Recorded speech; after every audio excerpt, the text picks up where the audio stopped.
approached. And of course, there are other victims who have come forward. I mean, many people presented evidence, including Virginia Giuffre, over the years. I think we really need to see a sense of this being looked at properly to avoid the conclusion that this is just another classic British cover-up. There's no appetite, it seems, in the British establishment to actually hold Andrew to account. And I think that's very worrying. The royal family clearly do not want him to be in the dock, shades of the Paul Burrell trial and how it was shut down. I think what's also worrying is stories that there's been some cosy arrangement to allow Andrew to go and live in Bahrain outside the reach of the law. I really do feel that he should face justice. I mean, people are being sent to prison for tweets, and there's plenty of evidence of his financial and sexual misdemeanors. And I think, it is time now for the royal family to get a grip on this situation, for the police and the legal authorities to actually accept that even if he's a member of the royal family, he has to face justice in the way, for example, the son of the Crown Princess of Norway is. I used to think that Andrew might see the inside of a courtroom. I'm not so sure now. I think everyone is determined that he doesn't, that if charges are levelled at him, he will, like King Juan Carlos of Spain, disappear to the Middle East. I didn't think there's an extradition treaty between Bahrain and London, for example. So I don't think he will face justice. And I think, that is an outrage, really, for the victims and for the rule of law. I mean, clearly this is a matter for legal enforcement and the police, and the palace can't interfere. But I think what worries me is the palace are interfering, which is why the legal authorities and the police are doing nothing. So I think a great deal of transparency there would be helpful to actually know, perhaps through parliamentary questions, actually what communication is going on between the palace and law enforcement.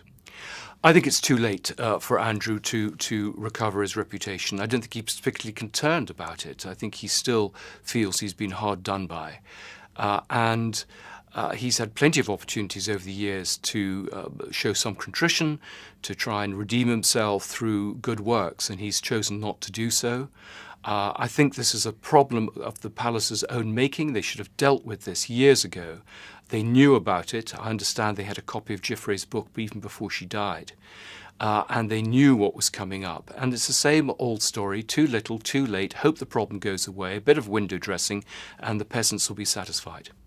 I think this is a problem for the whole royal family. Clearly, Charles inherited the problem from his mother. I think he was aware of it. I mean, he was one who warned against Andrew being given the trade envoy job in the first place because he knew what would happen. But the fact is that Andrew has been enabled and protected by a whole succession of diplomats, civil servants, politicians, courtiers, and others. And even at the Duchess of Kent's funeral, he was given a police escort, even though he's not a working royal. So the system is there. I talked to a member of the royal household recently, and it seems that both Andrew and Sarah Ferguson are still holding meetings at Buckingham Palace, still meeting business contacts, still taking their washing in to be done. And so we're getting one version for the public and actually a different reality. I think the real damage that Andrew will feel is the loss of his status. Status was his whole sense of identity. He described himself first as a prince, then as a naval officer, then as a husband. And I think losing the garter, losing the fact he can call himself a vice admiral, that he can go on the balcony at Buckingham Palace, those things that really count for him, because that's what's shaped his whole life. Losing his reputation, having fractured family relationships seem to be less important. But that's gone, I don't think, for all of them. Of course, there are now wider questions about royal accountability and privilege, which is what worries them. And so if they'd dealt with this problem much earlier, we wouldn't have this sort of snowballing of concern about the way the royals operate. I think William realises this. I think he wants the stables clean before he inherits. And it's really up to Charles to bite the bullet and to see that, for example, I think that only those in direct line of succession have titles, that there's a royal register so that people like Beatrice and Eugenie can't go swan off to the Middle East and do business there, that there is far more parliamentary scrutiny, and we have royal wills unsealed, so we know how the money is passed on from generation to generation. Well, we know that the eviction from Royal Lodge is not going as smoothly as everyone was saying, that he can stay there till October, and I suspect he will dig his heels in as long as he can. It's a big place to to leave. But I think also he doesn't want to leave. This is all about an arrangement. He's been paid to leave. I'm not sure he's going to a house which is, shall we say, a shoebox. And he's going to continue to have staff. Nothing much is changing in his life, except he's being paid quite a lot of money to change the optics. Well, everyone is looking to see what happens at Christmas and who goes where. Andrew, I think, will feel a little cheesed off, that, like last year, that he's not allowed to join everyone. He lacks a complete sense of self-awareness. You would think he would want to keep his distance, seeing the reaction he got at the Duchess of Kent's funeral. There was, of course, a long period where Sarah Ferguson spent Christmas Day at Wood Farm, often with her own family members, and then the Queen would come down afterwards and see her, and she would join activities at other parts of the festive season. So they're not, as a family, it's not a situation they haven't known before. And of course, there are plenty of options for Andrew. I mean, he can have a riotous party at Royal Lodge with his wife, with his friends, with his children. I mean, and that, of course, is the big question. Where will Beatrice and Eugenie go? Will they side with the royal family, which is where their bread's buttered? Will they show some family loyalty, given, of course, the strained relations, particularly with their father, or will they, as I suspect, basically kind of cut themselves loose and just do something with their in-laws or their own families quite separately? That would be the sensible thing. Lie low, hope the problem goes, and then perhaps go quietly to other royal events later in the year.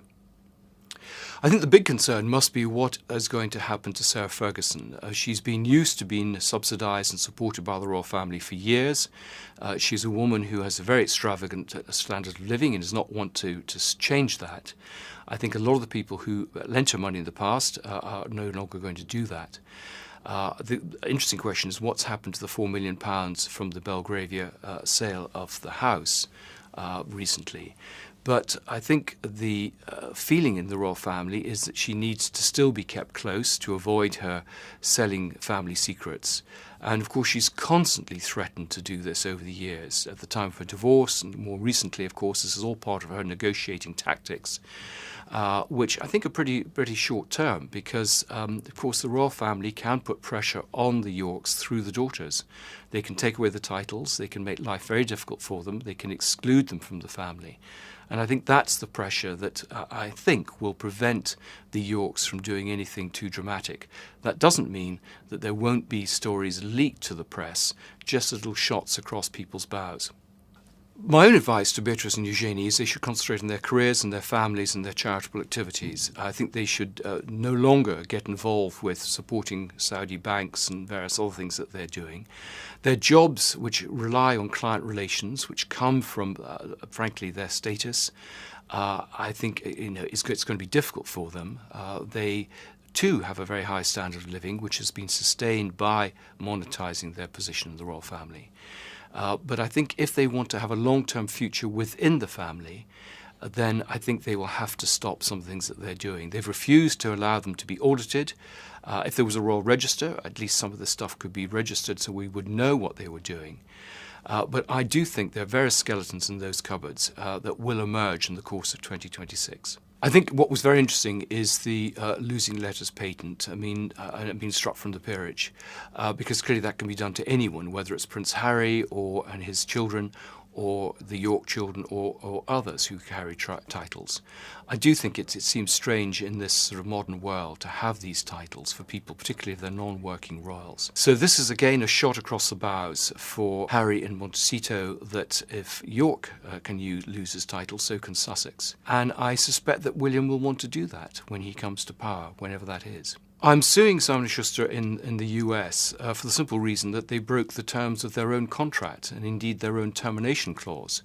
The book was commissioned on a full manuscript in February. It was also commissioned in this country by Collins. Collins did basically the editorial work on it. The difference between the script that was submitted and the script that was published was about 1%. Most of those were legal changes. So it was really just a copy editing job.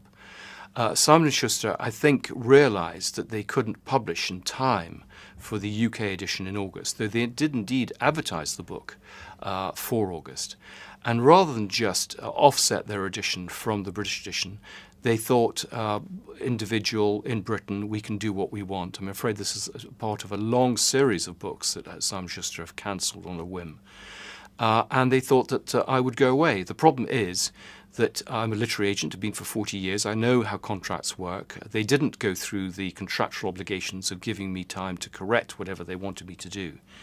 And this was very, very damaging to me. I was forced, with only a few weeks before publication, to self-publish. I had no bookshop distribution. I had no marketing spend. Of course, I had no credibility, really, from a major American publisher. So while the book went to #1 here and spent 6 weeks in the bestseller list, it languishes at 12,000th in the Amazon list. I've lost a lot of money and my reputation.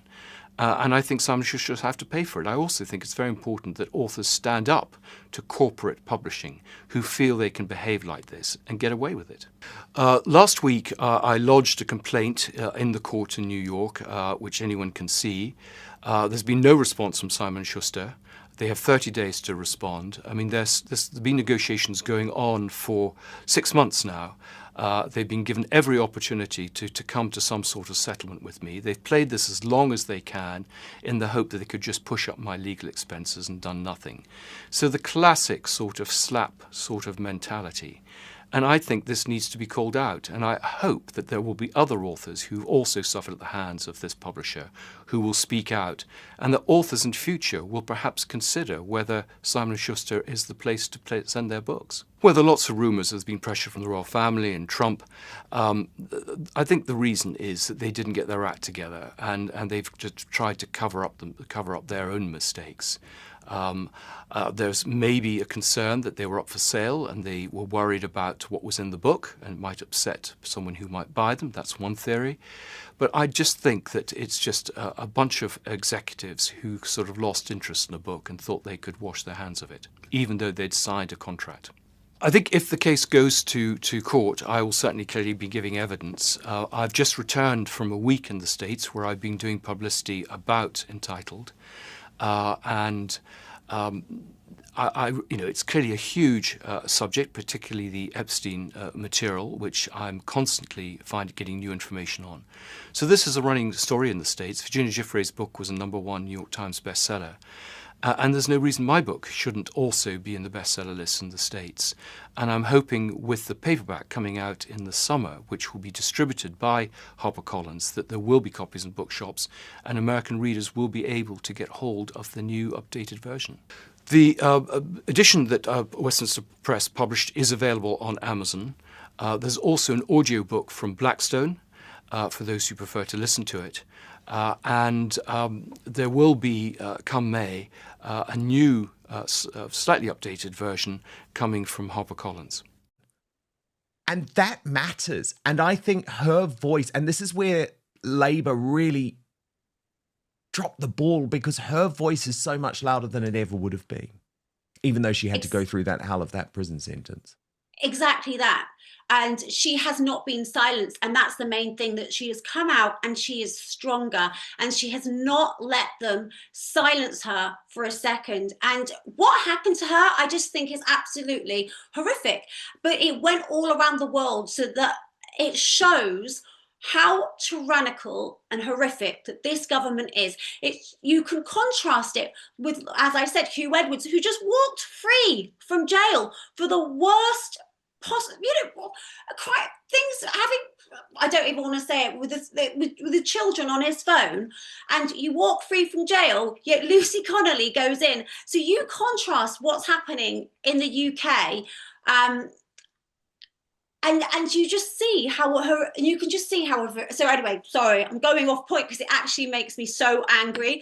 But Lucy Connolly is out of prison. She's speaking about it. She's telling everyone to speak out. She's fighting for free speech. She hasn't withdrawn into a shell, which would have been the absolute worst thing that she could have done. So to me, I think she's absolutely heroic that she's out there and she's, fighting for us to be able to say what we want to say. Totally. And when you look, yeah. And Stephen Barrett, I guess she's a walking, talking illustration that two-tier justice does exist in two-tier Britain. and that free speech doesn't exist, Stephen. No matter how many times Keir Starmer might lie to Donald Trump, might lie to JD Vance, oh, we've had free speech for a very long time in Britain. Yep, we did. We don't anymore. We don't. And two-tier is absolutely real. I mean, the greatest, for me, the peak surrealness of two-tier was when we made a Home Secretary, Suella Braverman, resign for admitting that two-tier existed. We literally forced her out because she just admitted the problem. I mean, that is just absurd. And I hope that was probably the peak of it. But Lucy getting 31 months when there's a child rapist case I saw yesterday who got 18 months. I mean, this is just absolutely absurd. This is what we are falling into a form of slow communism. And it's just as bad as quick communism. And it's where the police and the law are simply used against political opponents, whereas actual criminals wander the streets freely. And I think we can all see this. And Lucy Connolly is the totemic example of that. And that's why we're all rejecting it. For goodness sake, she was a mum who tweeted. I personally don't think that her tweet did break the law. That's my legal opinion. And I wish that it had been challenged. I think that the state behaved in a totally disproportionate and monstrous way in order to force her to plead guilty. And once she had pled guilty, now the state, like a spoilt little child that has bullied somebody, sits there going, well, she pled guilty, so she must be guilty. And I hate that. I literally loathe it. It makes my skin crawl with the sheer passive-aggressive abusiveness of it all. It's a total disgrace. It is not how a noble country should or should be or ought to be. And I loathe the entire thing. I love the fact that she is becoming a celebrity, because that shows that whilst this is a tyranny, this is a tyranny of weak men. Okay, and ultimately, as long as she refuses to be cowed, they can't even stop her. So from their point of view, she's just a mum, and we did our little bit of bullying. Yeah, but as long as she refuses to give in, as long as she stands strong, the weak men can do nothing to her. And they are exposed as the cowardly, snivelling little men that they are. I'm going to start using a phrase on Twitter. I'm going to start calling them wee men. I'm going to call them the wee man. And it's all for all these little lefty politicians who are just, and they're not, and I've got friends on the left, so I hate that I have to sort of use the phrase the left. And I should use the modern left. As the great noble tradition of actual left-wing politicians who cared about the working class is sadly long dead. And instead we have these venal, petty, weak men who want to put mums like Lucy Connolly in prison for basically her crime was having a husband who was a Conservative councillor. Let's be absolutely honest. Exactly. That's and why do they do it? To scare us all.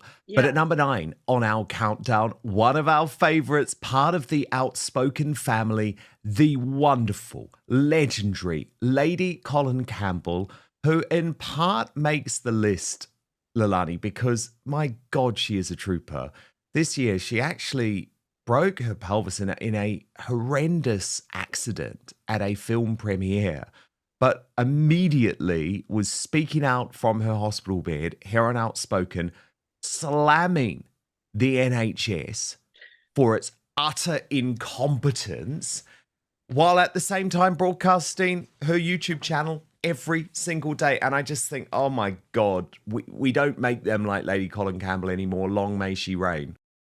Okay, half of you watching this are not subscribed to Dan Wootton Outspoken, and the best way you can support what we do is by hitting that subscribe button. It is completely free, and turn on the notification bell to be alerted to our new episodes. Oh, that's the thing, isn't it? I think people are sick of weaknesses now, and I think it's wonderful that she's there explaining everything that's going on from her hospital bed. People are sick of the NHS. The waits are absolutely insane. There's people with serious injuries just being expected to just sit around for hours and hours and hours. Well, they make excuse after excuse, and now it's the flu, so now you're going to have a long wait because now the flu's back, and it's all just a load of nonsense. But people are warming much more now to strong people instead of the victim Olympics, and I think that's why people really, really like Colin Campbell. She's wonderful, Stephen. I mean, honestly, she's one of my favourite people in the world. She is very good to you, and I actually think she's a very good impact on you. She is. And She I think really we do is. all need very strong ladies in our life. I'm very lucky to enjoy the care and protection of Lady Judy McAlpine, and again, just these very strong female figures who are allowed to be mildly eccentric, because that's what we do here. That's part of what we do. We don't all have to conform. We don't all have to be the same. We're not from some processed, biscuit factory where everybody is exactly the same. We celebrate and engage in actual diversity without any diversity nonsense. It's part of who we are as a people. And I think Leilani's point is actually bang on the money. She's strong. That's what she is. She is strength. And we need to get strength back. Because if we're living in this age of these diddy little wee men, then I think we need to go back to an age of strength. And by the way, Gen Zers, young people love it. She's constantly going viral on TikTok. People love that no-nonsense approach. They're sick of the woke-topians pandering to them. And young people actually love Lady Colin Campbell. But look at number 8 on our list, another favourite of ours. Alison Pearson, legendary Daily Telegraph columnist. My partner in crime when it came to delivering Lucy Connolly's story to the world. And it really was Alison Pearson's feature in the Daily Telegraph that was able to change opinions.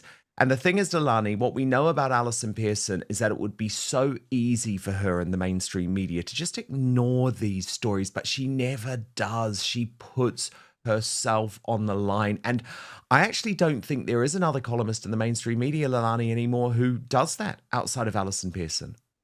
No, I think you're absolutely right. I think that, Alison really is the one person in the mainstream that is bringing the stories that people really need to see to light. And I don't think that people would know Lucy Connolly as much as they do now without Alison Pearson. She went and she really researched the entire case, and I think loads of people just read the original headlines. Oh, this terrible woman, she's been put away, or they didn't know. But to see that it was a mother locked away for so long for something that was only on social media for a few hours and then taken down, and then Alison kind of went into it that actually Lucy had looked after school children from immigrants, and those immigrant parents were happy to speak up for Lucy and say many, many good things about Lucy. And I think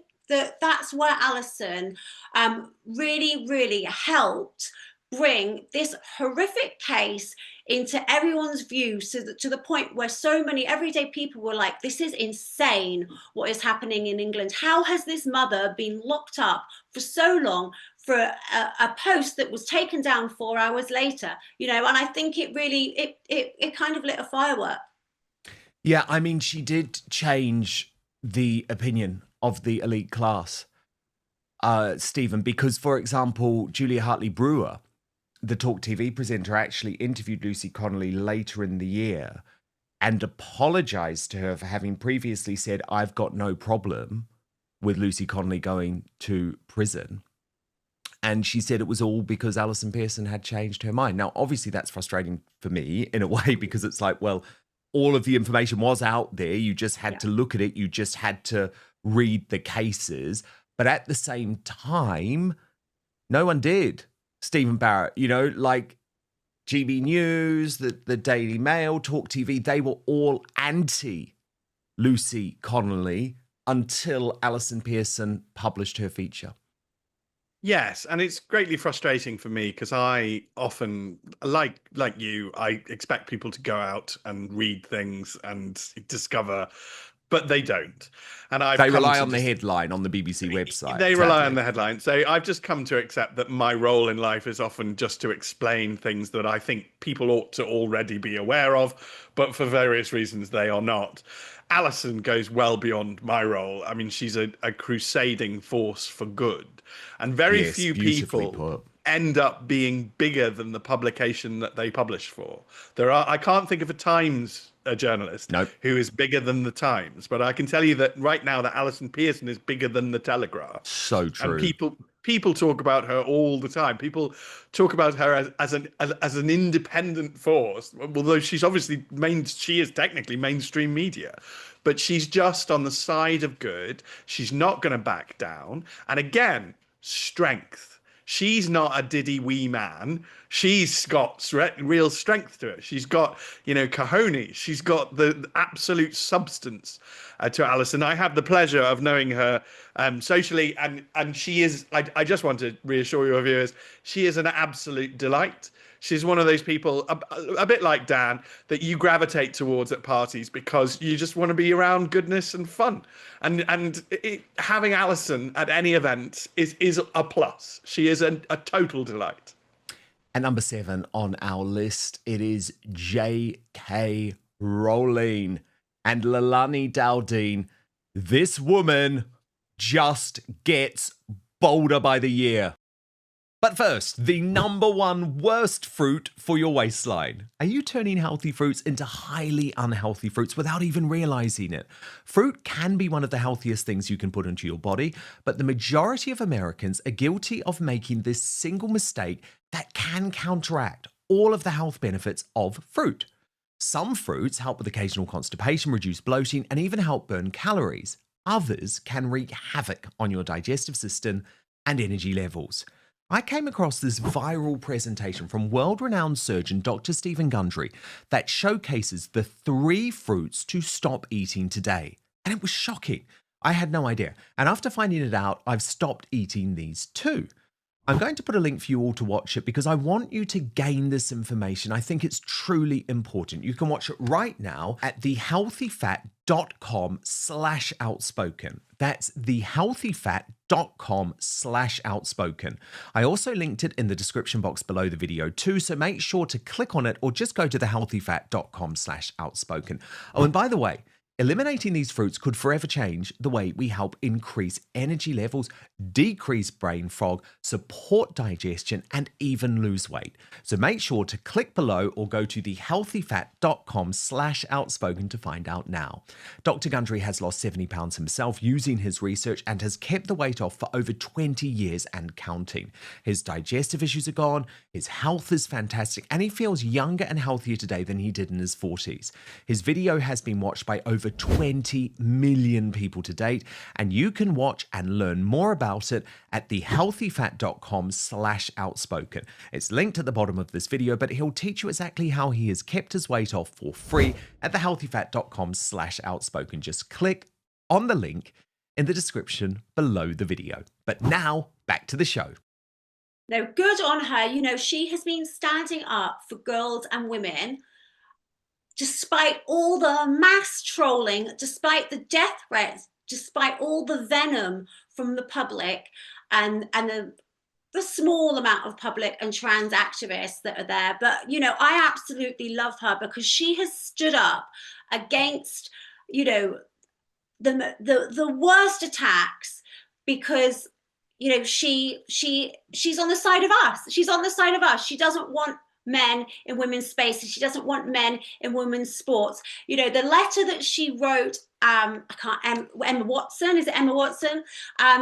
Was just amazing. Emma has had such a privilege from being an actress and being able to grow up having the security and the money from one of JK's books that it's just nonsense that she was to attack and turn on JK herself. Totally. So, and JK this year was like, enough. And she called her out and she did it, I think, in a compassionate way, but there is that bravery. It is funny though, Stephen Barrett, thinking of how people like me have changed our view on J.K. Rowling. And I was actually at, before Christmas, before Christmas week, I was at this Dominic Frisby comedy gig. He does his big sort of end of year gig. Absolutely brilliant, at the Backyard Comedy Club, which is actually in the heart of Sadiq Khan's Islamist London, which makes it almost more funny. Do you know what I mean? Because it's like we're in there underground amongst all of the Islamists and amongst all of the woke-topians. But he does a song about the Brexit referendum. And at the time, because J.K. Rowling was obviously one of the Ramona-in-chiefs, she's actually listed as like one of the jackasses, one of the bad guys. And he has to add in a line into the song now, a new lyric where he says, oh, we've sort of changed our view on that. Just very funny, isn't it? But I think even though she is a lefty, it doesn't matter when it comes to an issue like biological sex.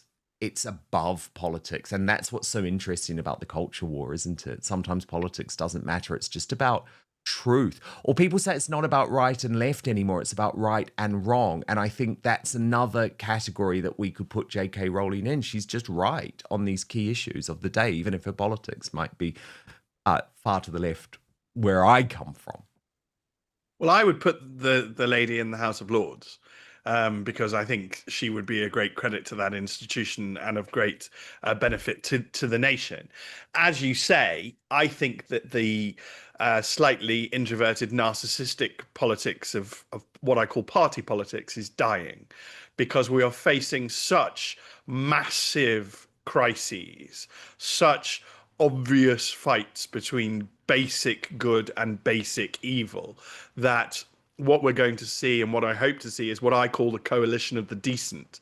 And J.K. Rowling is more than welcome in the coalition of the decent, with me and with you, whatever tiny differences we might have on some issue of policy. Because on issues like are men women, obviously those of us who know that men are not women need to stand together. On issues like should the state be able to kill us via mass death in the NHS, which is what assisted suicide is. It's just eugenics. This is basic good and evil. On issues like abortion up to term, basic good and evil. And I think we are well beyond having little differences between us, meaning that we should fall out, when all of those of us who are a basically good human being need to come together. And J.K. Rowling is without doubt a good human being. She is. And on a very similar theme, at number 6 on our list of greatest Britons, it's the women's rights campaigner, Kelly J. Keane. Now, I adore this woman, Lilani, another one who was so ahead of her time, another one who put everything on the line and was vilified and physically abused and banned from Western countries like Australia and New Zealand. You know, I'm so glad to see her on here, because she has been fighting for so long, and she doesn't have the, financial security that J.K. Rowling has. She's a little lady that's just going out there and fighting for women's rights, fighting to have, just like Sharon and like J.K., but without the celebrity to start with, and without those finances to start with. So totally to true. me, She doesn't have fuck off hero. money. That's no, the thing. Exactly. And she's put herself in danger. She's been in danger, but she's there to shout for us, to be our voice. And I fully support her. I love everything that she's doing. And to me, she's absolutely deserving of a position here in the top 10. Absolutely. Do you agree, Stephen Barrett? Yes. And I think it's good to note that your viewers are siding with all of the angels in this fight. I don't know how we got here. I honestly don't. I mean, you literally can't. We do not have the power. We're not gods. We're just an evolved ape. We do not have the power or the science to turn a man into a woman, and we cannot do it. And so to pretend that we can is simply a lie. So those who stand with truth should never have been vilified, should never have faced any of this nonsense.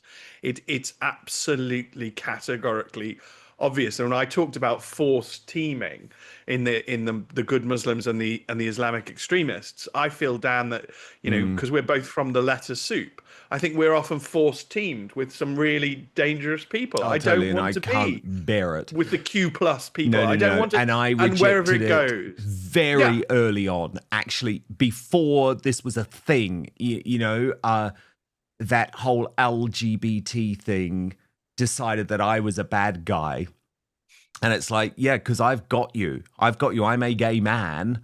I'm not in your party. I'm not in your camp. I don't believe in LGBT, all of that alphabet soup. Absolutely Yeah, no it's way. like they literally said to us, Dan, go and stand over there with the dangerous perverts who are a threat to children. Yeah, And I'm like, no thanks. no, I don't want to stand over Exactly. there with the dangerous No perverts thanks. who are a threat to children. And by the way, at the Trigonometry Christmas party, I did meet Kelly J. Keen's husband. And what a great man he is, too. I mean, he's not out there publicly. You don't see him. But I thought, wow, you've got to be a really strong man, actually, and very, very confident to let your wife put herself on the line like that. And they're very united, great couple. And so that was wonderful to see as well. This is a really interesting theme, actually, because on a similar issue, but I guess for very different reasons this year, at number 5 on our list of greatest Britons of 2025, as voted by you, Graham Linehan. And I think, Leilani, the moment that put him so high on this list, although I'm a huge fan of Graham Linehan and always have been, you know, Father Ted creator, someone who was completely thrust out of polite society again for just standing up for biological reality. But Leilani, I think the reason he's so high on the list this year is because of the way he was arrested at Heathrow Airport by armed police for tweets, Leilani. And it's like, have we learned nothing? Plus, he's back in court the next day because they're just weaponizing the justice system against him. But I think it was that arrest. That was the moment where people were like, enough of this. Oh, yeah, absolutely, because people are sick of it. And there's no way that he should have got arrested for the tweets. And I think, didn't he turn up into court with that billboard on him saying, like, no men in women's sports? No, good on him. You know what? He lost so much speaking up for us. He lost so much for just speaking the truth. Yeah, his wife. But then, like, his career, everything. Financially, he got obliterated. It's like, you know, for the simple things that a man cannot be a woman. That's it. But like you said, it's the fact that he got arrested, and people are sick of it. People are absolutely sick and tired of good people, very good people, getting arrested. Whether or not they get charged is irrelevant now, because it's the whole process. You've still got to hire the lawyers. You've got to be put through that stress. You've got to be, you know, you're made out. You've got this thing just hovering over your head, and you just want to get on with life. And so, you know, even if they do drop the charges later, because I mean, and I'm glad he's going to go and sue for wrongful arrest, I think. And because these people need to be held accountable. You cannot just go around doing this nonstop at a whim. Oh, I'm going to arrest this person for a tweet and this person for speech because we don't like what they've said. Oh, and then it's okay because we're just going to drop the charges. No, it's a big problem and people are sick of it. Such a good point, Stephen Barrett, because people don't realize that it's the lawfare and the consequences of the lawfare, not necessarily just the lawfare itself. Do you see what I mean? It's the financial consequences, the psychological consequences, the consequences to your relationships, to your families, to your friends. And that's what lawfare is really about, not just what happens in court eventually. The process is the punishment. And when I was practicing, I had a lot of individual clients. I preferred to work for individuals rather than for large corporations. And so if we got to the end of a trial or the end of a legal process, perhaps we got a negotiated settlement, whatever, I always used to say just one line to my clients, which is that I hope you never see me again, because seeing me means that something has gone terribly wrong in their life. I know that being involved in litigation is incredibly emotionally draining. It's psychologically draining. But this is what we've become. We've become this slow-boiled communist country, and we all hate it, quite rightly. Why on earth was he arrested? Why on earth is he being hounded through the courts constantly. Graham Linehan is a good and decent man. Right. Well, in criminal law, we have something called the public interest test. How on earth is it in the public interest to waste our money hounding this good and decent man? It's obviously not. But what's happened is that slow boil communism has stolen our institutions. The entire College of Policing is as woke as anything.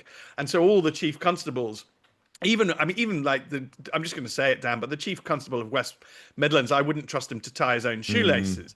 But because he's woke, he gets to have his job, and because he's woke, he gets to have his ridiculous salary and ridiculous pension. But he's not only is he nasty, but he's also incompetent, and that's what communism is. It's nasty and it's incompetent.